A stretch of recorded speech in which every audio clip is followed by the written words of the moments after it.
Kohita, kota hijau kita. Halo sahabat Green, Anda saat ini tengah mendengarkan Kohita, kota hijau kita di podcast Green Radio Line. Bersama saya Michiko Frisdeo, hari ini hadir. Apa kabar nih sahabat Green? Kita udah lama gak ketemu ya. Kenapa belum ketemu? Karena memang belum pernah ketemu, ini pertama kalinya kita di podcast Kohita ini. Dan seperti janji kita, tiap episodenya kita pengen menghadirkan narasumber yang inspiratif dan juga passionate di bidang yang dia geluti, khususnya gaya hidup ramah lingkungan. Dan hari ini saya akan berbincang dengan seorang istri, ibu rumah tangga yang sedang mengurusi 2 anaknya yang masih kecil-kecil. Dan saya juga sudah lama sebenarnya mengenal beliau. Kita terlibat dalam beberapa proyek. Langsung saja, Assalamualaikum untuk Mbak Ovi. Waalaikumsalam warahmatullahi wabarakatuh. Michi. Kenapa kayaknya aku gugup banget gitu mau nyapa ya. Kita terakhir ketemu kapan ya Mbak Ovi? Bulan apa? Februari ya sekitarnya. Februari ya terakhir ya, Februari 2020. Antara Februari ya, sebelum PSBB kan. Iya, oke.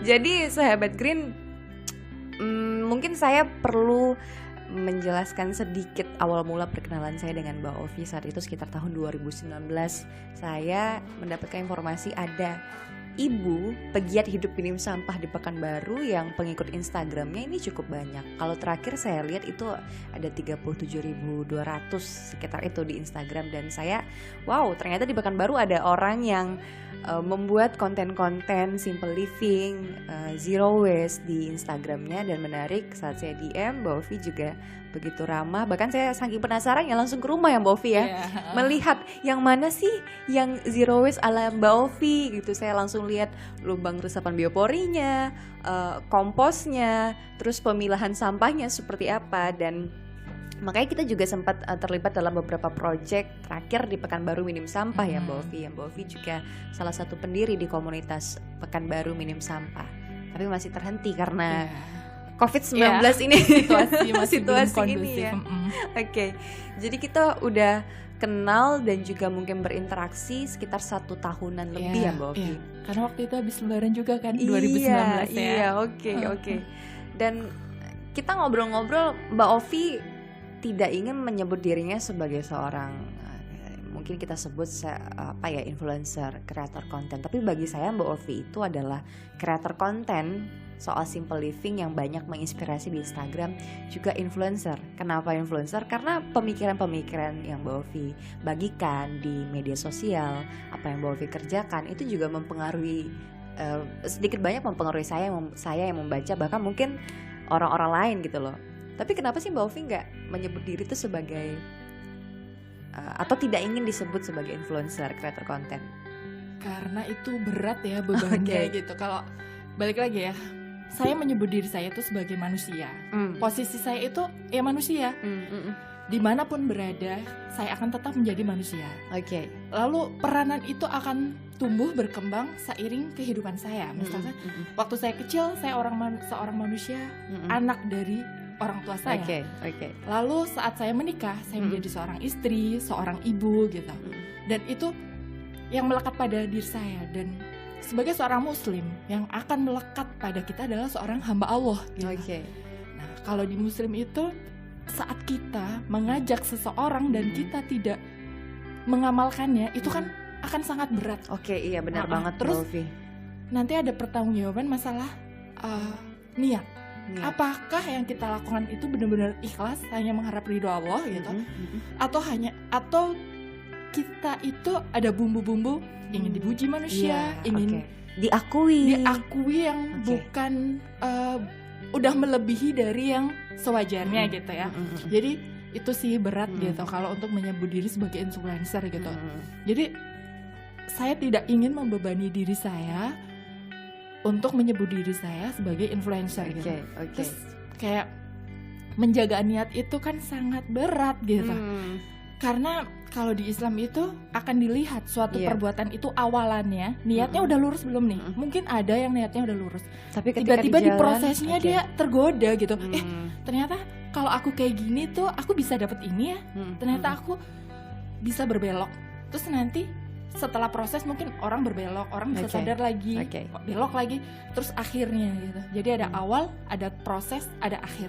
Dan menjaga itu supaya lurus itu adalah suatu perjuangan gitu. Jadi apalagi kalau kita membaca gitu para ulama yang bahkan karyanya itu berabad-abad setelahnya masih dikenal, mereka itu sangat takut terhadap kepopuleran. Jadi kayak jadi kadang kalau ngeliat kayak gitu kisah para ulama, mereka tuh udah segitu loh karyanya, berabad-abad tuh masih dikaji orang, tapi mereka tidak menginginkan diri mereka dikenal. Mereka hanya ini karya untuk Allah gitu kan. Udah cukup, nggak usah lihat diri mereka yang menyampaikan gitu. Itulah kemudian pemikiran-pemikiran Mbak Ovi yang merasa ya sebagai manusia aja gitu ya, makhluk bumi. Makanya kita pengen bahas hari ini Mbak Ovi, menjadi penghuni bumi yang berkesadaran. Karena kadang tuh tanpa kita sadari, kita selama ini tuh kurang sadar ya sama pola konsumsi kita, sama apa yang kita lakukan terhadap bumi. Kita mungkin merasa baik-baik saja, tapi ternyata ada sesuatu yang tidak baik-baik saja karena perilaku kita ya Mbak Ovi ya. Membahas soal menjadi penghuni bumi yang berkesadaran ini, tujuannya sahabat Green, kita pengen membangun dasar dulu nih, awal kenapa Kohita hadir, kota hijau kita, yang kita ingin mengangkat isu-isu gaya hidup ramah lingkungan. Tapi fundamentalnya dulu nih yang ingin kita bahas, kenapa kita harus melakukan itu. Sebelum kita menggali lebih dalam kenapa, bolehlah Mbak Ovi ceritakan pengalaman Mbak Ovi sampai menjalani gaya hidup ramah lingkungan itu seperti apa awal mulanya. Jadi kadang ini suatu proses yang nggak linear gitu, nggak bisa yang ini awalnya tuh seperti ini, nggak. Cuma ini adalah akumulasi dari banyak hal, dari pengalaman-pengalaman hidup gitu. Cuma gini, kadang manusia tuh kan punya kecenderungan gitu. Ada yang Allah karuniakan padanya kepekaan terhadap binatang, ada kepekaan terhadap perasaan manusia lain, ada kepekaan terhadap alam, terhadap lingkungan gitu. Kalau saya rasakan waktu itu gitu, saya merasa bahwa saat saya mendengar suatu fakta, plastik itu bisa bertahan ratusan tahun. Dia belum tentu bisa terurai dalam jangka ratusan tahun itu. Saat mendengar satu fakta itu, saya langsung tergerak gitu. Oke, kalau kayak gitu, sebisa mungkin saya ngurangi dong penggunaan plastik gitu. Waktu hanya itu sebatas fakta itu gitu. Waktu itu sekitar tahun berapa? Sekitar tahun 2008 saat Mbak Ovi kuliah. Saya di Singapura. Saya udah kerja gitu. Saya di Singapura, terus di Singapura tuh ada kebijakan kalau kita belanja di semacam supermarket gitu, terus kita bawa kantong atau tas sendiri itu dikurangin gitu, kayak semacam cashback gitu. Nggak banyak sih sebenarnya, kayak cuma 20 sen gitu kan.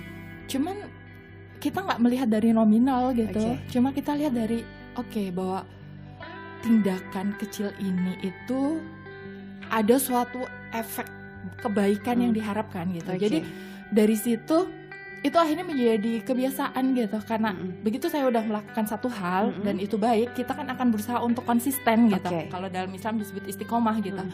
Jadi kebiasaan itu terus berlanjut meskipun saya udah nggak tinggal di Singapura gitu, saya masih berusaha untuk melanjutkan kebiasaan itu. Di Singapura berapa lama Mbak Ovi? 3,5 tahun.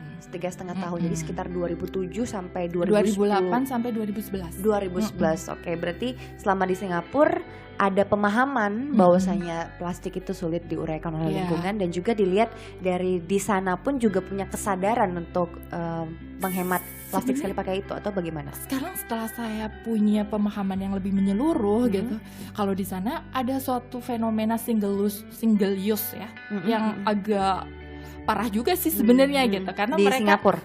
Di sana tenaga kerja itu kan susah didapatkan gitu, kayak misalnya kita makan nih di hawker center gitu, kayak semacam food court gitu. Kadang kalau susah dapat tenaga untuk cuci piring, ya udah pakai aja plastik, piring plastik sekali pakai gitu. Cuma di sisi lain ada upaya juga gitu.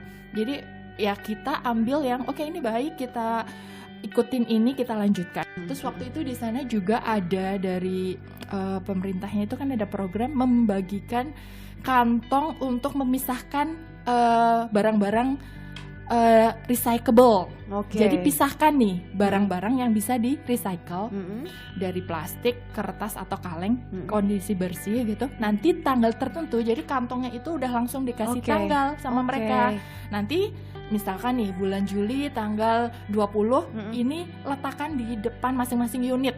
Gitu. Nanti tiap rumah melakukan. Kalau ya, jadi kalau di sana unit tempat tinggalnya itu kan bisa berupa kayak kita di rumah susun, apartemen, kondominium gitu. Jadi akan ada dinas gitu yang menjemput itu di tanggal yang udah ditetapkan. Ini menarik sekali. Dan dari situ saya berusaha gitu. Oke, ini misalnya botol minuman, langsung saya pisahkan. Atau ada suatu kertas atau apa yang kira-kira recyclable, langsung dipisahkan. Dan itu akhirnya berlanjut gitu. Waktu saya udah balik ke Indonesia di Pekanbaru gitu, suami itu sering gitu beli minuman dengan kemasan botol plastik gitu kan. Saya udah refleks aja gitu. Di dapur saya sedia kantong, saya pisahkan gitu. Hanya sebatas itu. Terus waktu itu kaca. Terus nanti ya udah, kalau udah banyak saya taruh aja di depan pagar gitu kan, nanti diambil oleh pemulung gitu. Nah, di Pekanbaru itu waktu itu sekitar tahun berapa Mbak Ovi? 2011. 2011 akhir. Oke, 2011 berarti sudah kayak refleks melakukan itu karena di Singapura saat itu sudah terbiasa. Oke. Gitu. Cuma ya sebatas itu aja sih gitu. Nggak tahu buang sampah, nggak tahu apa gitu. Diambil sama pemulung tuh? Diambil. Cuma kalau botol kaca nggak. Botol kaca nggak. Jadi kadang saya, kenapa ya kaca kok malah nggak diambil, padahal kan bagus gitu kan gitu. Karena kita nggak tahu kan ternyata pertimbangan harga atau mereka nggak dapat tempat menyalurkan si pemulung gitu, jadi nggak keambil kalau kaca gitu. 2011 sampai dengan 2020 pasti ada pemahaman, kebiasaan yang berkembang. Itu bagaimana prosesnya Mbak Ovi? Jadi waktu itu saya masih mempertahankan ya bawa kantong, bawa tas. Oh ya, waktu itu saya nikah kan 2011. Jadi souvenirnya itu tas. Saya kepengen tas ini tuh digunakan orang untuk belanja gitu. Dan emang saya desain sendiri, simple gitu, sangat simple gitu. Tulisannya gini, mari kurangi penggunaan plastik gitu. Emang bener saya tulis gitu. Dan itu kata-katanya kita kurangi penggunaan plastik, terus kurangi polusi di bumi. Terus gambarnya tuh waktu itu bibit kayak pohon gitu loh, tanaman gitu. Saya desain sendiri, simple. Waktu itu kayak belum umum gitu kan. Dan saya itu susah banget nyarinya yang bisa membuat produk seperti pakai kain belace gitu ya Mbak Ovi? Jadi waktu itu akhirnya span apa sih yang sekarang banyak orang pakai itu? Kain kanvas? Bukan, yang kayak spanbond apa kain itu? Itulah pokoknya ya. Jadi waktu itu lumayan juga sih, secara nominal harganya lumayan, tapi karena pernikahan saya kan juga intimate wedding gitu, nggak banyak tamunya, jadi saya nggak apa-apa gitu. Saya alokasikan budget untuk itu karena nggak banyak, cuma kayak 250. Dan emang bener-bener saya tulis kenapa gitu. Jadi kayak respon tamu saat itu seperti apa Mbak Ovi? Ya seneng gitu, dapet tas gede ukurannya, belum umum gitu kan. Cuma dan akhirnya alhamdulillah gitu, sepupu saya nikah setahun kemudian dia bikin souvenir yang kayak gitu juga gitu. Jadi kayak seneng sih gitu. Dan jadi waktu itu nggak tahu sih, karena ada kecenderungan bahwa saya tuh peduli sama alam meskipun saya nggak tahu caranya. Jadi waktu itu sebenarnya kepengennya tuh kayak pohon souvenirnya. Orang-orang refleks lah, ngapain souvenir tuh pohon. Jadi kayak aku tuh mikir pohon, kayak pohon yang berbuah gitu loh, mangga atau apa itu. Terus komentar orang itu harganya mahal dan gak semua orang suka nanam. Terus pas yang semakin kesini, oh ternyata ada hadis kalau orang muslim tuh didorong untuk menanam pohon. Karena apa? Karena pohon itu, setiap yang pohon hasilkan itu akan menjadi sedekah baginya sampai hari kiamat selama pohon itu masih ada. Ataukah udara yang dihasilkan, ataukah dari biji-bijian yang dimakan oleh hewan, oleh burung, atau bahkan saat ada yang mencuri dari hasil si tanaman ini, itu akan menjadi sedekah baginya. Meskipun orang yang nanam tuh nggak meniatkan sedekah, misalkan dimakan hama gitu, itu kan binatang gitu.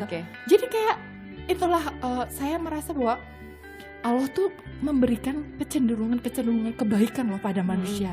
Cuma manusia itu mau mengembangkan apa yang terbersit dalam nalurinya, dalam nuraninya atau enggak gitu. Meskipun kita belum tahu ilmunya kadang gitu. Aku jadi ingat dulu aku juga pas nikahan souvenirnya benih tanaman.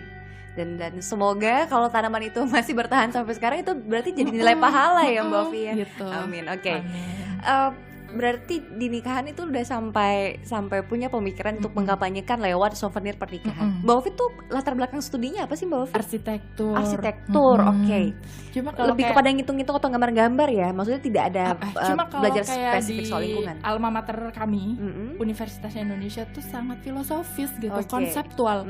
Jadi kita tuh lebih kayak mikir konsep, program, bukan sekedar fisik gitu. Dan itu akan terpengaruh gitu. Mungkin Michi ngikutin ya, kayak aku tuh ada kecenderungan kayak kepengennya tuh segala sesuatu tuh sistemnya jelas, teratur, gitu kan. Iya. Adalah. Jadi kalau Mbak Ovi tuh kalau rumahnya tuh udah punya color boardnya gitu ya, yang jadi ngikutin. Kayak segala itu salah satunya daily life aku gitu, kayak gimana aku menjalani hari-hari. Aku tuh kepengen ada suatu order tuh kayak keteraturan. Sistem gitu, dalam tanda kutip sistem. Kayak bagaimana aku menjalankan di dapur aku, bagaimana aku menjalankan kegiatan di rumah aku. Itu aku suka kalau ada sesuatu keteraturan. Keteraturan tuh bukan berarti harus rapih ya, tapi kita tuh paham urutannya seperti apa, gitu loh. Tapi kan Mbak Ovi gitu ya. Aku nggak freak ya, aku nggak OCD. Kadang orang tuh ini OCD ya gitu kan. Tapi emang seneng aja gitu ya. Gitu. Tapi jangan salah gitu. Cuma kalau kayak di arsitektur tuh kita esensinya apa gitu. Bukan sekedar apa yang nampak, apa yang terlihat, tapi esensi dari itu semua apa. Jadi kalau aku suka keteraturan, tapi bisa melihat rumahku tiba-tiba dalam suatu keadaan yang berantakan abis gitu. Jadi bukan berarti karena teratur tuh harus rapi terus, enggak gitu. Aku kadang takutnya orang tuh mempunyai ekspektasi yang begitu tinggi gitu loh, ngerti kan? Padahal aku tuh manusia biasa gitu. Betul. Gitu. Nah, aku juga tahu kalau Mbak Ovi kan sempat ikutan kelas belajar zero waste ya, sekitar tahun 2018. Oke. Itu gimana ceritanya Mbak Ovi sampai kayaknya itu salah satu stimulus yang membuat semakin lagi belajar gaya hidup minim sampah. Jadi emang itu kayak waktu itu peran sosial media ya gitu, dengan izin Allah akhirnya saya bisa terkoneksi bahwa ada loh suatu grup yang kita akan belajar secara sistematis tentang menjalani hidup yang minim sampah. Jadi waktu itu saya ikut gitu kan. Dari situlah akhirnya kita punya pemahaman yang utuh, menyeluruh gitu, bahwa yang tadinya saya cuma tahu bahwa ternyata plastik terurainya ratusan tahun. Nah, di belajar zero waste ini pematerinya itu Ibu Deka Wardani. Wah, bukunya kita punya. Ibu Deka Wardani emang punya kurikulum. Kita mengikuti kelas selama 3 bulan. Itu ada suatu kurikulumnya, jadi emang sistematis, dan itu mulainya adalah dari strong why-nya. Kenapa gitu? Kenapa kita butuh melakukan ini gitu. Jadi kayak waktu itu sebelum saya ikut itu sebenarnya saya hanya sekedar ikut kuliah beliau gitu, karena ada loh kuliah WhatsApp-nya ya, kuliah WhatsApp-nya gitu. Ikut itu kan sesinya sekitar 1,5 jam ya. Jadi materi yang 3 bulan itu pun itu sebenarnya udah dituangkan di 1,5 jam itu gitu. Jadi disitulah pilah, cegah, pilah, olah gitu kan. Kalau cegah tuh seperti apa? Menghindari yang single use, single packaging gitu. Terus waktu itu pilah, kita pisahkan berdasarkan jenisnya supaya bisa ditangani untuk yang sesuai. Lalu olah. Jadi waktu itu materi olah itu kan termasuk ada mengolah sisa organik gitu, sampah-sampah dapur gitu kan, komposter gitu.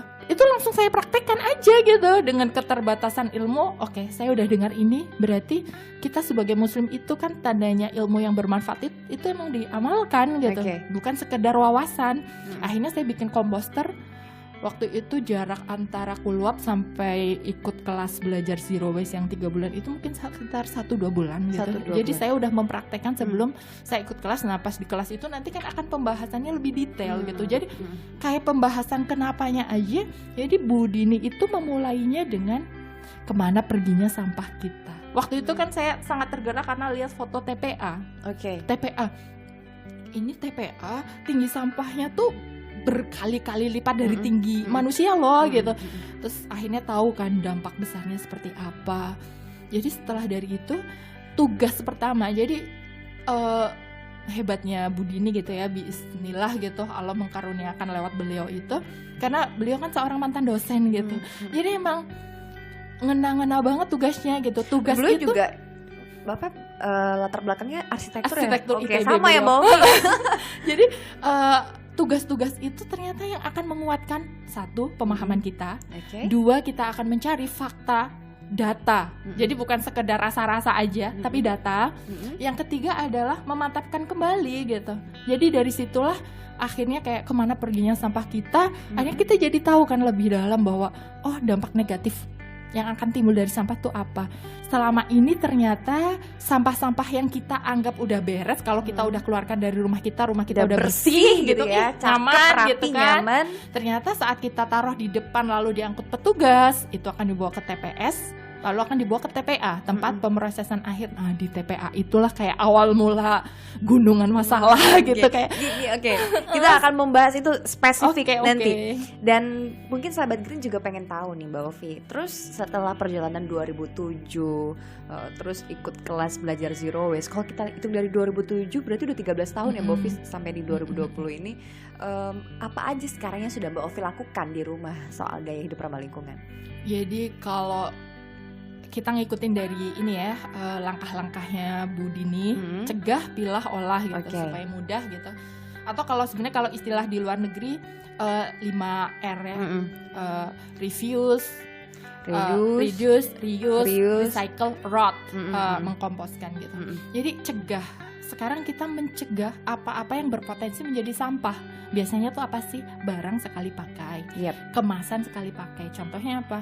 Paling banyak itu ya kantong plastik kan, kantong kresek gitu ya. Ibu rumah tangga apalagi kerasa. Kalau kita belanja, sekalinya belanja, ini tempat cabai sendiri, tempat bawang sendiri, plastiknya. Ayam sendiri, ikan sendiri, 2 lapis gitu, ikan 2 lapis. Bahkan mungkin kadang bisa 3. Sekali belanja tuh bisa puluhan kantong yang ya udah habis itu kantongnya juga jijik kan, amis kan, terus dibuang gitu kan. Terus habis itu kayak minuman, kita beli minuman, botol minumannya atau gelas minumannya seperti apa, atau beli makanan sekarang apalagi fenomenanya tuh kan mika, styrofoam, dan styrofoam itu nggak bisa terurai loh gitu kan, kecuali ya dunia ini kiamat gitu.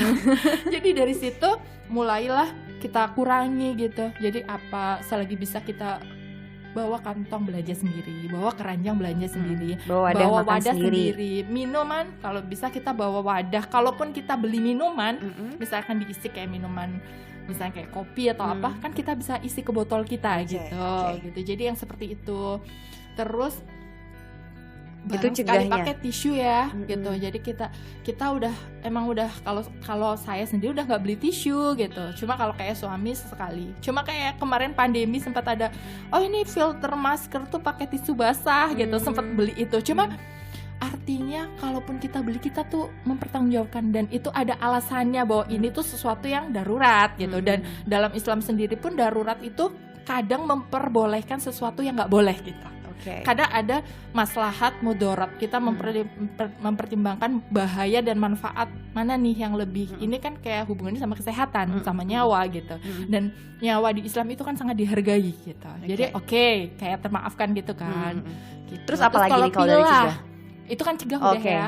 Cegah kalau kayak perempuan tuh menstruasi kan kita pakai pembalut kain. Jadi sebenarnya pembalut kain gitu ya. Itu saya udah pernah beli gitu. Jadi waktu anak pertama dia pakai klodi. Ya itu ada lagi-lagi ada kecenderungan bahwa aku peduli loh sama bumi. Jadi waktu itu beli klodi. Meskipun nggak selesai terus, karena waktu itu begitu anak mulai makan MPASI gitu, kayak terkuras gitu untuk ngurusin MPASI, terus nggak sempet lagi nyuci klodi. Cuma ada, kalau yang saya ambil tuh bahwa ternyata saya emang punya kepedulian gitu, dan saya ada suatu tindakan yang membuktikan bahwa saya peduli. Membuktikannya bukan ke siapa-siapa, tapi ke saya sama Allah gitu kan. Terus waktu itu cegah itu, waktu itu anak kedua tuh masih pakai pospak gitu, tapi dia udah menjelang akhir, dia udah mau toilet training gitu kan, udah.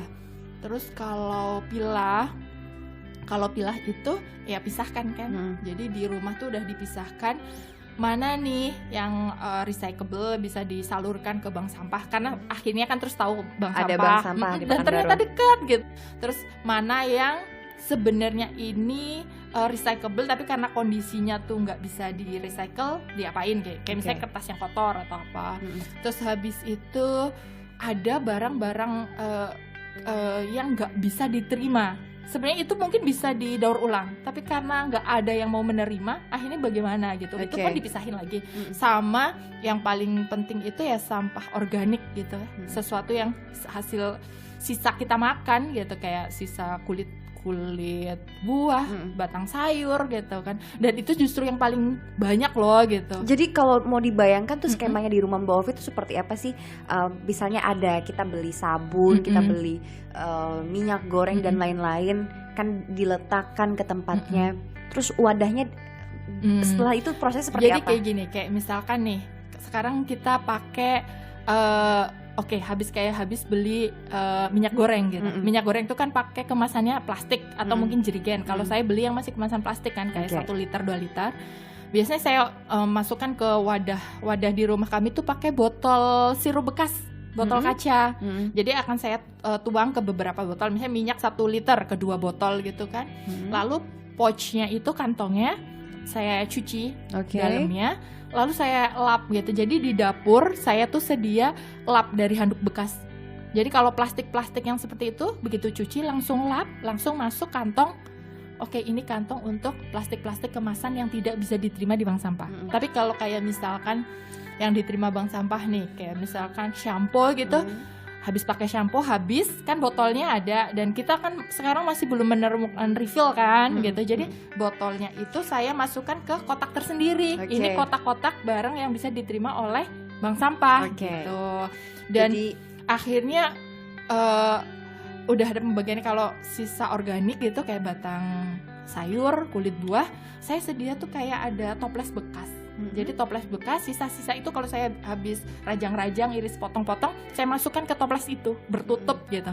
Jadi nanti kalau udah waktunya, kan kita nggak setiap saat ya bisa ke lubang biopori, masukkan ke lubang biopori atau masukkan komposter gitu. Mungkin sehari sekali nih, saya sore nih ke memasukkan sisa-sisa organik yang udah terkumpul ke komposter. Tapi sebelum itu masukkan ke toples bekas, dan yang penting itu bertutup ya, karena namanya sampah organik itu kan kayak sebentar aja, apalagi kalau kayak duri, tulang, itu bisa muncul binatang belatung atau apa gitu kan. Jadi yang penting bertutup gitu. Oke, tadi udah cegah, pilah, berarti olah itu sampah organik Mbak Ovi ke jadiin kompos. Iya, sama ke lubang biopori. Jadi sebenarnya yang paling praktis lubang biopori sih gitu. Karena tinggal cemplung gitu. Lubang biopori itu gini, kita bikin lubang di kayak tanah. Dan tanahnya tuh nggak perlu luas gitu ya, karena itu kan diameternya cuma 10 cm. Ada alatnya, bisa dicari lah, bor biopori gitu. Nanti kita lubangin itu, dia akan kayak semacam lubangnya tuh ke bawah sekitar 80-100 cm. Disitulah nanti kita akan memasukkan sisa-sisa organik itu. Dan itu nanti akan terurai gitu, jadi tanah kembali gitu. Bahkan kalau kita nggak butuh isinya, nggak butuh komposnya atau apa, ya udah dibiarin aja, dia nanti akan nyusut, kempes gitu. Itulah kuasa Allah gitu ya. Sesuatu yang dari alam itu akan kembali ke alam dan nggak jadi sampah, nggak jadi bahaya, justru ada manfaatnya. Karena apa? Misalkan tanah menjadi lebih subur. Terus bahkan dia juga bisa menyerap daya serap air itu akan meningkat. Jadi disitulah kayak ini sih sebenarnya gaya hidup minim sampah tuh pilihan atau bukan sih? Sebenarnya itu ya tanggung jawab kita. Mungkin saya nggak bisa ngomong ini wajib, ini harus, karena nanti kalau dalam Islam itu hukum itu kan hubungannya sama fikih gitu, harus ada dalil. Kita nggak bisa asal bicara tanpa ilmu dan dalil gitu. Cuma gini, tanggung jawab gitu. Jadi tanggung jawab kita, karena ya balik lagi, kalau kita habis makan ini lalu kita nggak tangani, lalu itu kita buang ke TPA, nanti di TPA jadi mudorot gitu, berarti kita tenang nggak sih mengetahui bahwa apa barang dari yang kita gunakan itu ternyata menimbulkan mudorot untuk orang lain. Nah itu dia. Jadi ada rasa itu gitu, dan pelihara rasa itu gitu. Jadi balik lagi ya sama peranan kita sebagai muslim gitu. Jadi ternyata emang sebenarnya ajaran Islam itu kan sangat indah gitu. Bahkan kata Islam sendiri itu kan dari kata selamat, keselamatan. Seorang ada hadisnya kan, seorang muslim itu apa sih? Seorang muslim yang orang lain itu akan selamat dari lisan dia, dari tangan dia, dari perbuatan dia. Jadi kalau orang di dekat orang muslim itu harusnya selamat, karena orang muslim akan menjaga hak orang lain sebagaimana dia menjaga hak dirinya gitu. Jadi cuma ya itu mungkin permasalahannya adalah karena banyak orang tidak mengetahui dampak negatif sampah. Itu dia ilmu ya, kalau dalam mengetahui itu kan mengetahui ilmu gitu. Jadi kita nggak punya ilmunya tentang dampak negatif sampah tuh nggak tahu. Kita tuh tahu sampah sebatas kita keluarkan dari rumah kita, habis itu kita nggak tahu fakta kelanjutannya. Dan disinilah pentingnya kita mengetahui gitu. Jadi menjadi kalau makhluk bumi yang berkesadaran gitu ya. Jadi kalau kita tahu bahwa sampah kita tuh akan melakukan perjalanan sampai akhirnya dia nyampe TPA, di TPA itu akan numpuk 1 tahun, 2 tahun, 100 tahun misalkan. Itu kalau numpuk nggak terurai ternyata bisa apa sih efeknya? Ternyata pencemaran air, pencemaran tanah, atau saat sampah organik dan organik bercampur itu nanti namanya organik itu kan dia akan membusuk. Itu kan ada fermentasinya, ada gas-gas yang dikeluarkan. Saat dia tercampur di antara plastik, dia terperangkap. Saat gas metan itu atau gas metana itu terperangkap, dia bisa meledak. Bayangin gitu.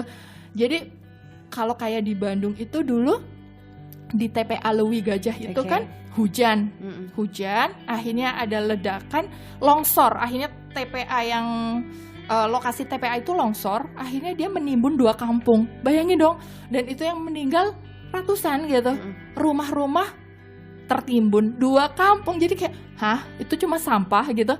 Tapi ternyata kok efeknya sampai 140-an nyawa melayang. Bahkan 2 kampung tertimbun, berapa puluhan rumah tertimbun gitu. Jadi kayak ini bukan dampak yang sepele loh gitu. Bahkan juga ini dijadikan sebagai peringatan Hari Peduli Sampah Nasional setiap 21 Februari itu ya Mbak Ovi ya. Itu mungkin yang kayak masif banget lah ya, yang gede banget dampaknya. Tapi kalau yang dampak sampah numpuk, tumpukan sampah tuh udah kayak puluhan meter, pemulung datang ke TPA. Mereka mencari apa yang masih bisa dijual gitu bernilai ekonomis, terus tertimbun, meninggal, nyawa gitu loh. Jadi kayak aduh, ini sampah yang kelihatannya sepele yang kita keluarkan dalam berapa hari 1 kantong dari rumah kita, tapi saat itu numpuk, bayangin dong 1 orang, 1 keluarga. Nanti kalau 1 kota berapa nih, berapa ribu, berapa ratus ribu orang itu numpuk di suatu tempat, nyawa orang bisa meninggal. Emang sih meninggal tuh udah takdir gitu, udah ketetapan Allah gitu. Cuma pernah nggak sih kita membayangkan bahwa ada nyawa yang hilang dan ada kontribusi sampah rumah kita di situ. Itu. Jadi kayak dan jangan lihat ini sebagai angka gitu. Jangan lihat ini yang meninggal 100, ini yang meninggal 10, ini yang meninggal cuma 1. Jangan lihat itu. Tapi bayangkan kalau yang meninggal itu keluarga kita. Kalau yang meninggal itu kepala keluarga kita, tulang punggung keluarga kita. Nah, efeknya tuh kayak nggak sepele gitu loh. Dan kalau kita susah untuk yang betul tuh empati apa simpati sih? Empati tuh lebih dalam gitu ya. Kadang aku tuh bingung waktu SMA tuh dengan oke lah ya itu. Kalau kita susah untuk berempati dengan kejadian itu, coba tempatkan diri kita. Tempatkan kalau kita posisinya naudzubillahi min dzalik sebagai korban gitu. Rela gak sih gitu? Maksudnya kayak sedih gak sih gitu kalau kita atau keluarga kita meninggal tertimbun sampah gitu, kayak itu miris banget gitu. Dan kita nggak pengen kan kayak gitu. Jadi kayak kalau kita kalau kayak melakukan suatu tindakan, kita pilih sih, kita lebih memberatkan diri kita atau orang lain. Kadang beda juga kan, misalnya kayak oke, aku nggak peduli kalaupun aku ketimbun sampah tuh aku nggak apa-apa kok, misalkan seperti itu. Sekarang pikirkan, kamu tenang nggak saat ada orang lain yang seperti itu? Nah, disitulah kita nurani kita gitu, digerakkan gitu. Atau kalau nggak sebaliknya, kalau kita masih dalam tanda kutip agak-agak egois, ya udahlah itu siapa sih? Nah, bukan apa-apa aku gitu. Nah sekarang kalau kamu sendiri, kalau keluarga kamu sendiri, nah gitu. Jadi kita sekarang gimana caranya menggerakkan hati kita untuk melakukan sesuatu, untuk peduli gitu. Setelah tadi mendengar bagaimana fakta-fakta sisa konsumsi atau sampah kita tidak sesederhana rumah kita bersih kemudian di luar sana juga tidak akan apa-apa gitu loh. Mungkin muncul pertanyaan beberapa sahabat Green. Wah, Mbak Ovi, kayaknya ribet banget deh kalau mau belanja mesti bawa wadah dulu. Kalau mau makan mesti bawa alat makan sendiri. Terus juga di rumah Mbak Ovi bilang pilah-pilah sampah. Apa nggak keramaian tuh rumah karena sampah bukannya harusnya segera dibuang. Terus juga bikin kompos, apa gimana itu nabung ke bank sampah. Riwah gitu. Iya. Itu gimana Mbak Ovi melihatnya? Sesuatu itu kan butuh awal gitu. Merubah kebiasaan itu emang nggak mudah. Apalagi sesuatu yang udah kita lakukan bertahun-tahun, berpuluh tahun. Kayak saya itu kan berarti tahun 2018 itu kan udah 33 tahun. Kita merubah kebiasaan yang udah puluhan tahun. Tapi bukan berarti nggak bisa kan. Nah gitu. Terus balik lagi strong why-nya, kenapanya, pijakannya gitu. Kalau sekarang kita sebagai seorang muslim, apa yang kita harapkan dengan melakukan itu? Yang kita harapkan adalah satu, kita ingin menjadi muslim sejati, benar-benar seorang muslim yang orang lain itu selamat dari mudarat-mudarat yang mungkin ditimbulkan oleh kita. Yang kedua, Allah itu kan kita akan selalu menakar ridho Allah gitu. Jadi kalau kita ingin mencintai Allah dan membuktikan cinta kita kepada Allah, lakukan apa yang Allah ridhoi, Allah cintai. Jadi sekarang kita coba bertanya, kira-kira Allah lebih cinta, Allah lebih suka kalau melihat bumi ini terjaga, bersih, terjaga untuk lingkungannya baik, atau membiarkan bumi ini dalam keadaan semakin rusak? Nah, dari situ kira-kira ini kan sebenarnya gampang kan, retorika lah, semua orang bisa menjawabnya kan. Allah lebih menyukai yang mana gitu. Udah, kalau ribet gitu, segala sesuatu itu kan Allah itu kan akan menghisab. Nanti di akhirat kita akan dihisab gitu, tentang beberapa hal, tentang umur kita digunakan untuk apa gitu, tentang harta kita dari mana dapatnya, untuk apa gitu kan, cara dapatnya digunakan untuk apa, atau ilmu yang kita peroleh gitu. Nah sekarang gini, hidup kita, umur kita, waktu kita itu, ada seorang ulama terdahulu gitu, generasi salafus soleh bilang, kita itu kan susunan hari-hari. Maksud kita hidup ini kan kumpulan hari-hari. Kita umur kita berapa? 1 tahun, 10 tahun, 30 tahun, 70 tahun gitu kan. Itu kan hari ini terlalui, hari depan. Jadi kita itu tersusun atas hari-hari. Lalu tanyakan, bagaimana kita menjalani hari kita? Menjalani hari kita dari kegiatan-kegiatan.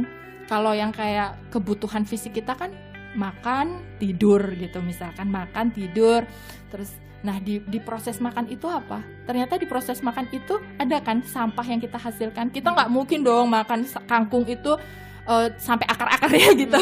Kita makan durian sampai kulit-kulitnya gitu kan, nggak mungkin. Ternyata ada nih, setiap kita makan ada yang bersisa. Bersisanya tuh bukan karena kita mubazir, tapi emang itu nggak bisa dimakan kan? Gitu. Jadi kita makan setiap hari. Sisa-sisa dari, makanya kalau Bu Dini itu kan nggak mau menyebut sampah. Kalau sampah itu sesuatu yang nggak berguna, membahayakan gitu, nggak bisa diapa-apain lagi. Tapi kalau sisa konsumsi, kita makan ada sisanya, nah inilah sisa organiknya. Kita makan buah, ada sisa kulitnya, ini sisa organiknya. Atau kita pakai kertas, nah ini sisa anorganiknya gitu kan. Bu Dini akan menyebut sisa konsumsi, karena semua sampah yang kita selama ini bilang sampah itu kan segala sesuatu sisa dari kita pakai. Jadi kalau kita menjalani hari kita habis makan ada sampah, lalu kita nggak peduli nih sampah ini biarin aja, akhirnya mengotori bumi, membuat lingkungan jadi berbahaya. Kira-kira Allah suka nggak?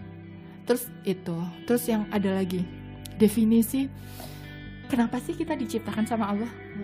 Kita sebagai muslim udah tahu kan, Az-Zariyat ayat 56. Allah menciptakan jin dan manusia untuk beribadah kepadanya, untuk pada Allah. Lalu definisi ibadah sendiri itu apa? Jadi ulama mengartikan ibadah itu adalah segala sesuatu yang mendekatkan kepada Allah, yang Allah cintai. yang Allah cintai. Lalu pada ibadah itu kan nanti kita akan terbagi kan, ibadah yang khusus sama ibadah yang umum aja gitu. Yang khusus emang udah ada tuntunannya semua gitu, kita tinggal ngikutin. Yang umum, proses kehidupan kita dari tidur, bangun tidur, menjalani hari-hari sampai tidur lagi, seharian itu ibadah gitu. Jadi kita makan, kita setelah makan itu kita makan Allah ridhoi nggak? Kita habis makan Allah ridhoi nggak? Jadi kalau kita selalu menanyakan itu, bahwa apa semua yang kita lakukan tuh ibadah kepada Allah, ya capek itu semua ada balasannya gitu. Karena kita apa? Mengharapkan ridho Allah. Kita menjaga bumi, menjaga bumi amanah Allah. Jadi kalau Bu Dini itu selalu bilang, bumi ini titipan. Kita kan di bumi itu cuma sementara. Nanti suatu saat akan ada generasi-generasi lain yang menghuninya.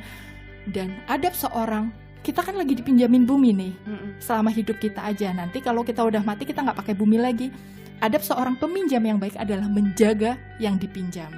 Masa kita tinggal di bumi, kita lahir buminya dalam keadaan baik, nanti kita meninggal, kita meninggalkan bumi dalam keadaan nggak bagus lingkungannya gitu. Betul jadi kayak pemikirannya tuh, ngerti kan, banyak banget gitu, nggak cuma sekedar diri kita, rumah kita, tapi lebih luas daripada itu semua, dan itu saling berkaitan gitu. Dan itu tentunya perjalanan kan Mbak Ovi, mungkin nggak bisa langsung memaksa.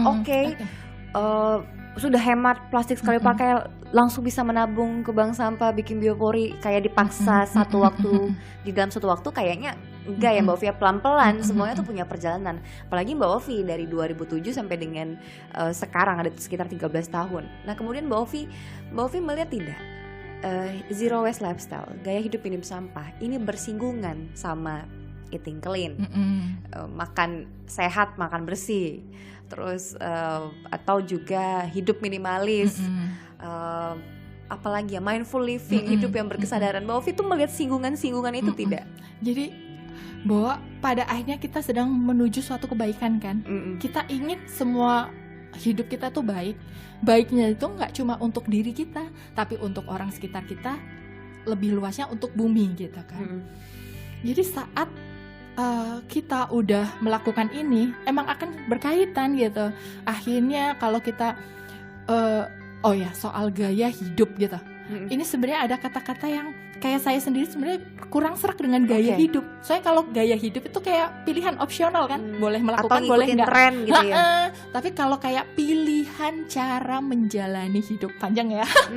Jadi kayak ini tuh udah kayak bahkan sebenarnya bukan pilihan sih, ini kayak tanggung jawab yang melekat, cara hidup seharusnya orang kalau kamu itu. makan, kamu punya sisa, berarti kamu punya tanggung jawab dong. Balik lagi, jadi kayak semua ini ya dari kelas belajar zero waste sih. Kayak kalau di kelas belajar zero waste itu sampahku tanggung jawabku, apapun yang kita hasilkan emang kita yang bertanggung jawab itu. Soalnya kalau aku sendiri merasakan dari mulai yang namanya sesederhana hemat plastik sekali pakai, lalu kemudian aku melihat lebih holistik lagi, tidak hanya plastik, kita mulai memperhatikan fashion kita, karena ya kan? akhirnya Kadang balik konsumtif lagi, misalnya, malah nggak tahu itu efeknya seperti apa. Beli baju, terus habis itu kalau bajunya udah gak dipakai kemana? Gitu. Bener. Itu nanti kita akan balik lagi, kita akan menyeluruh gitu. Ternyata baju itu dibuat dengan sumber daya alam yang nggak sedikit. Pada prosesnya menggunakan energi yang nggak sedikit, banyak limbahnya itu kembali ke bumi. Lalu di situ setelahnya. Jadi kadang kita tuh udah terlalu dalam tanda kutip ya, kita mengambil terlalu banyak meskipun kita mampu. Cuma kalau kita sebagai orang yang peduli, bukan sekedar mampu nggak mampu. Misalkan kayak baju nih, mampu kok aku sebulan budget 1 juta, nggak masalah, bukan duit kamu, dan ini halal caranya, misalkan gitu kan. Ini dari penghasilan yang halal, ya nggak masalah dong, 1 juta menurut aku nggak masalah. Tapi saat kita udah berpikir lebih dari itu, bukan masalah mampu nggak mampu, tapi dampak ke lingkungan seperti apa. Atau misalnya sesederhana listrik. Listrik, mampu kok aku bayar 10 juta sebulan buat rumah aku, misalkan gitu 10 kan. juta, jadi ingat Nagita Slavina dan Raffi Ahmad. Jadi kayak bukan masalah 10 juta mampu nggak mampu, tapi ternyata listrik itu di Indonesia kebanyakan dari mana nih? Batu bara. Di batu bara sendiri, di pertambangannya seperti apa keadaannya? Oh, ternyata masyarakat sekitar terzolimi. Kata-kata terzolimi, orang lain terzolimi. Kayak sampah tadi kan, orang lain terzolimi nih saat meninggal karena tumpukan sampah. Jadi ternyata di tambang batu bara terzolimi nih mereka, dampak kesehatan, paru-paru, kanker gitu.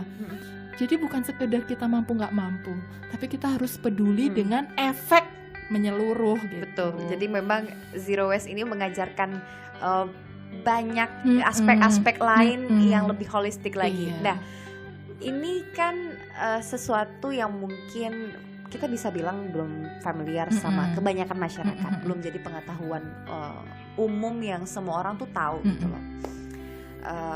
Apalagi tentu dengan kondisi ini menjadi tantangan bagaimana membangun komunikasi ke pasangan. Mbak Ovi kan sudah menikah, terus juga bagaimana mengedukasi anak-anak.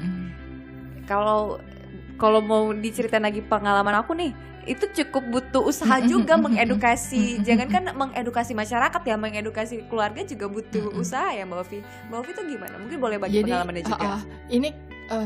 Jadi lagi-lagi ya, akan berkaitan banyak hal sih gitu. Jadi kalau kayak dalam Islam itu kan ada ilmu, amal, mengajak dan bersabar. Itu 4 tahapan ilmu. Jadi pertama kita mengilmui nih. Kita udah tahu pengetahuan, info, fakta.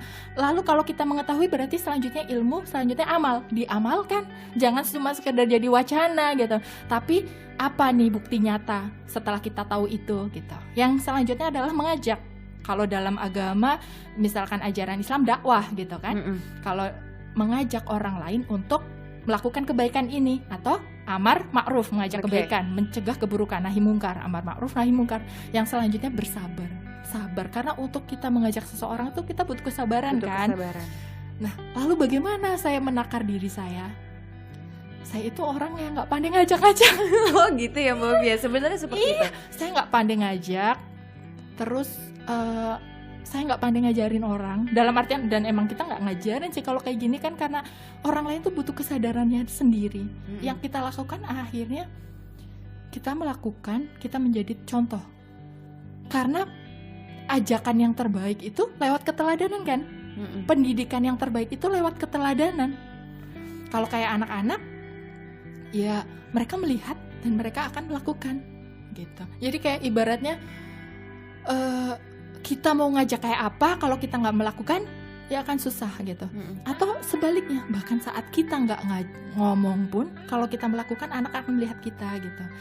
Cuma seideal itu nggak sih gitu kan? Balik lagi, kayak suami saya tuh sebenarnya ada kecenderungan juga peduli sama lingkungan, karena dia dulu sempat kayak ikut jadi anggota Greenpeace gitu lah. Meskipun nggak sampai jadi aktivis, dia tuh ada kecenderungan terhadap seperti itu. Tapi kita balik lagi di situasi kondisi yang saat ini gitu. Sekarang dia kesibukan utamanya mencari nafkah.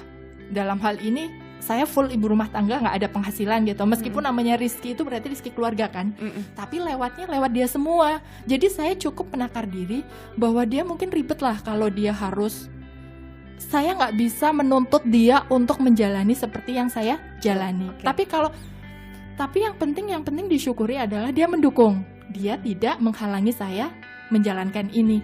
Jadi kalau misalkan beli makanan gitu, ini mau beli makanan apa, dia pulang dari kantor gitu, beli ini tapi belum ada wadahnya, pulang aja dulu ya misalnya, saya bilang gitu. Gitu kan, mau belinya juga nggak jauh-jauh banget gitu, pulang aja dulu, saya siapin wadahnya, dia mau gitu. Jadi beliau mau lah beli, udah saya siapin wadah-wadahnya gitu. Terus beliau tuh kalau minum tuh emang nggak bisa langsung kayak minuman jus atau apa, dia pakainya pipet. Saya beliin pipet stainless gitu. Kalau saya sendiri nggak pakai pipet nggak masalah, langsung dari gelas gitu. Terus saya sediakan tas, kalau lagi beli pakai ini ya, saya sediain gitu. Beliau alhamdulillah mendukung, meskipun sering lupa.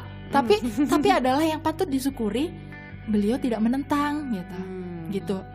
Meskipun masih pasif gitu kan, belum aktif, tapi alhamdulillah gitu. Jadi kayak ya saya menakar kalau di rumah, paling saya ini ya kalau habis misalkan makan makanan ringan, ada kemasan yang ini nanti taruh sini ya, ini nanti gini ya, ini nanti gini gitu. Maksudnya langsung dibersihkan, langsung dipilah atau gitu. Kalau akhirnya gini, kadang mereka nggak bisa langsung bersihin, kayak suami sama anak-anak nih habis minuman ada ininya, kayak ada kemasan kotaknya gitu. Mereka enggak gitu, tapi akhirnya saya kadang rasa capek deh, tapi balik lagi ini tanggung jawab saya loh sebagai seorang istri dan ibu yang urusan domestik itu mayoritas saya yang bertanggung jawab, Oke. gitu. Tapi sambil saya kalau habis ini masing-masing tolong ya bersihin, nah gitu. Gitu ya. Terus kayak lebih lemah lembut lagi terus saya mengajaknya. kayak gini ya. Jadi sekarang kayak anak pertama umur 8 tahun, anak kedua 4,5. Anak yang 8 tahun ini tahu kan kalau habis makan es krim, nah kan suka banget kan es krim. Habis makan es krim itu kan ada bungkusnya dicuci, lalu nih lapnya di sini pakai anduk ini ya. Nanti taruh di sini. Nanti dia makan es krim lagi lupa kan? Ingat bersihin yuk, dibersihin dulu ya. Kan yang makan mbak nih gitu kan. Kayak gitu. Jadi bertahap. Adiknya belum bisa 4,5. Paling saya lihat, adek lihat mbak ya cara bersihinnya. Nanti adek pelan-pelan belajar. Nah gitu. Jadi kita harus sabar karena itu berproses gitu. Jadi ini sebenarnya kalau mau ngobrolin dari zero waste jadi ada ke parentingnya, ke orang tuanya, ini sangat holistik sekali iya, apa banget, cara banget. hidup ini ya. Tapi kadang gini loh, anak-anak tuh kadang memberikan kejutan. Yang contoh. Jadi nanti kalau misalkan kayak saya kan sempet pakai pembersih alami gitu, lerak gitu. Suatu saat saya balik lagi, kita juga kadang mengukur kemampuan kita kan. Tiba-tiba saya udah nggak bisa menghandle itu karena saya ada sesuatu yang, karena saya ngurusin plastik ini yang lerak itu di Pekanbaru belum tersedia, kadang terkendala, akhirnya saya balik lagi nih. Atau kalau pakai nyuci pakai lerak, anak saya nggak bisa nih, belum bisa, padahal saya lagi mengajarkan dia latihan nyuci alat makannya sendiri. Nah, akhirnya saya balik ke pencuci pabrikan gitu kan. Terus suatu saat dia ada komiknya, lagi-lagi Ibu Deka Wardania. Jadi ada komik Ibu Deka Wardania ini kan juga penulis buku anak-anak yang kebanyakan mengangkat tema lingkungan. Lalu dia ada cerita yang dia sukai. Jadi si tokoh di komik itu mereka mandi di sungai. Ternyata sungainya itu di situ orang nyuci baju pakai deterjen, di situ orang seperti ini. Terus mereka yang mandi di sungai itu jadi gatel-gatel. Itu ngena ke mereka. Jadi saat di rumah lihat misalnya deterjen gitu, kok pakai deterjen? Gitu. Jadi kayak iya, paling kita nerangin kita itu kan melakukan sesuatu sesuai kemampuan kita. Kita udah berusaha gitu.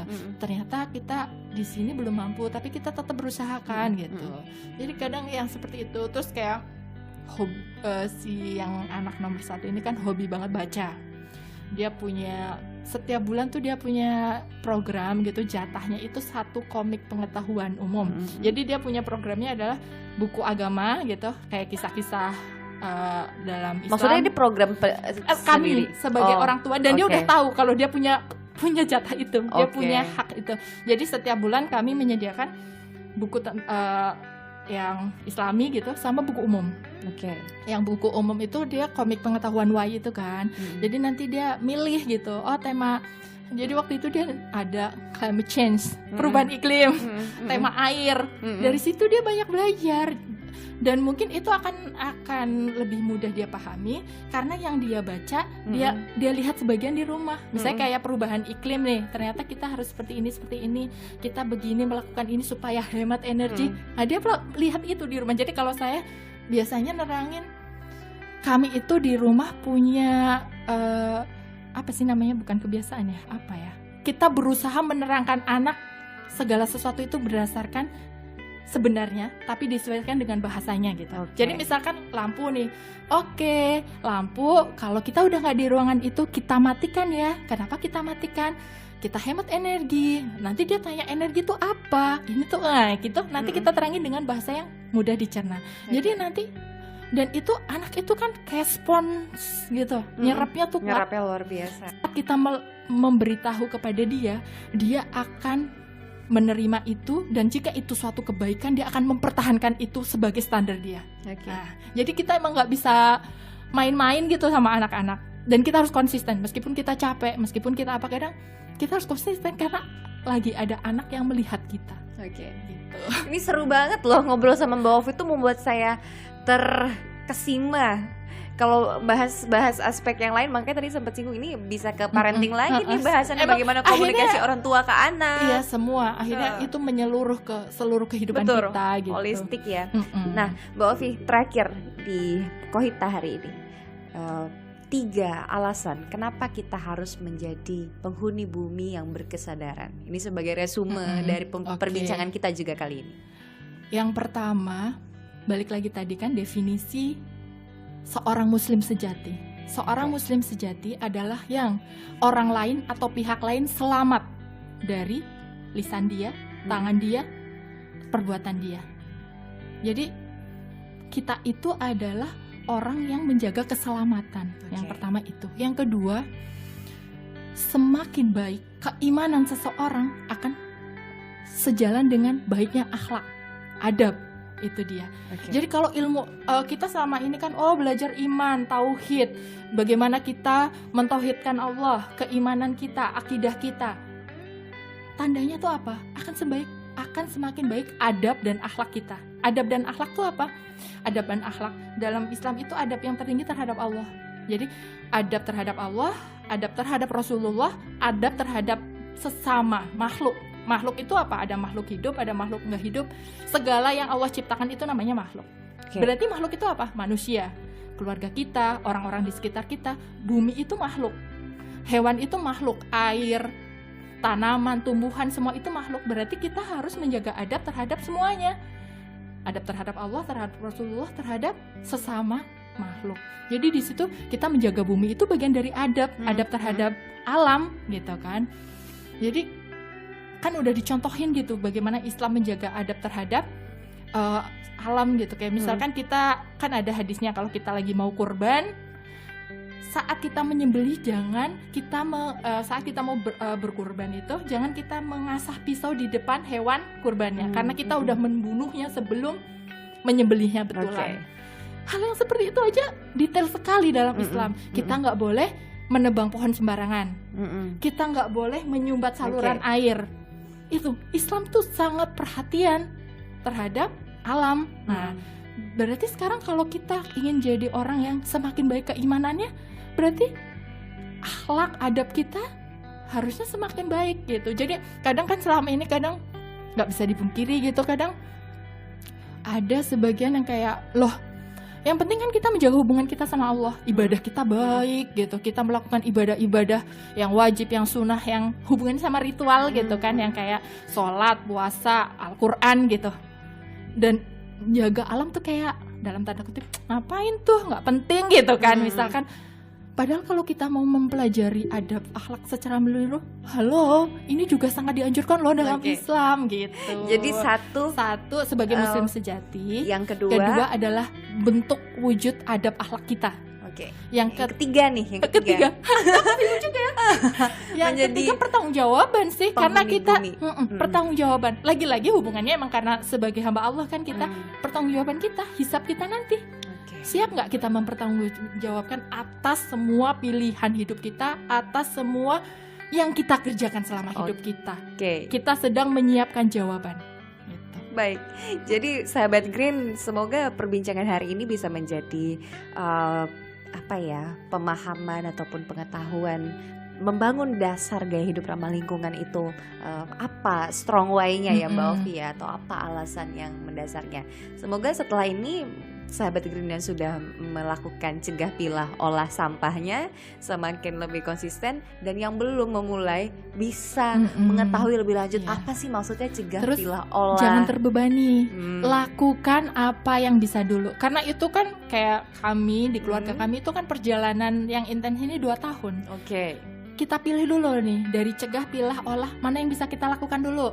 Kayak kalau kayak saya dulu itu cegah dulu sambil pilah, nanti cegah pilah jalan, kita mulai ngolah gitu. Jadi jangan langsung kita semuanya langsung yang namanya gitu. Memulai kebiasaan baru ya tantangannya pasti soal konsistensi. Lebih baik jangan membebani dulu, sedikit demi sedikit, bertahap. Segala sesuatu yang dimulainya terlalu drastis nanti bisa kalau dia nggak konsisten juga langsung drastis. Tapi kalau pelan-pelan sambil kokoh mengokohkan, insya Allah itu lebih long lasting gitu kan. Terus kalau balik lagi sih kayak ngajak orang, jangan ini balik lagi sama kayak dalam ilmu dalam Islam gitu. Hidayah, taufik dan hidayah. Hidayah itu adalah kita mengetahui suatu kebenaran, itu hidayah. Kalau Allah menunjukkan ini yang baik, ini yang enggak, ini yang betul, ini yang enggak, itu namanya hidayah. Tapi kekuatan untuk melaksanakan, mengamalkan, itu namanya taufik. Jadi saat kita menyampaikan sesuatu, jangan menuntut orang lain untuk langsung menerima dan mengamalkan. Oke. Karena kita sebatas penyampai saja. tapi nanti dia memperoleh taufik, itu kan Allah yang menggerakkan hatinya. Paling ya kita berdoa semoga dia tergerak. Dan ini ada pertanyaan untuk diri kita sendiri tentang menjaga niat atau sebagai macamnya. Kalau kita sakit hati saat kita ngajak orang itu nggak ngikutin, kok kita sakit hati? Itu perlu tanya niatnya. Niat kita itu menunjukkan kebenaran, mengajak kepada kebenaran, atau ego ingin diikuti. Nah itu dia. Iya. Gitu sih. Oke, cegah, pilah, olah itu bisa jadi slogan yang bisa kita ingat untuk lebih bertanggung jawab sama sisa konsumsi kita. Sekarang kita nyebutnya sisa konsumsi ya Mbak Ovi ya. Kalau sampah berarti yang tidak bisa lagi diapa-apain gitu. Oke. Terima kasih loh Mbak Ovi sudah berbagi hari ini di podcast Green Radio Line. Semoga menjadi inspirasi dan juga amal ibadah nih untuk kita. Dan untuk yang ingin lebih tahu nih pemikiran-pemikiran Mbak Ovi, apa sih yang dilakukan Mbak Ovi soal gaya hidup atau cara hidup minim sampahnya, bisa lihat di Instagram ya Mbak Ovi ya, di @flysopia. Agak susah ya. FLYSOPHIA. Iya. Dan nantikan terus tema-tema menarik lainnya di Kohita, Kota Hijau Kita, hanya di podcast Green Radio Line. Saya Michiko Frisdew pamit, Mbak Ovi pamit. Sampai jumpa. Assalamualaikum warahmatullahi wabarakatuh. Kohita, Kota Hijau Kita.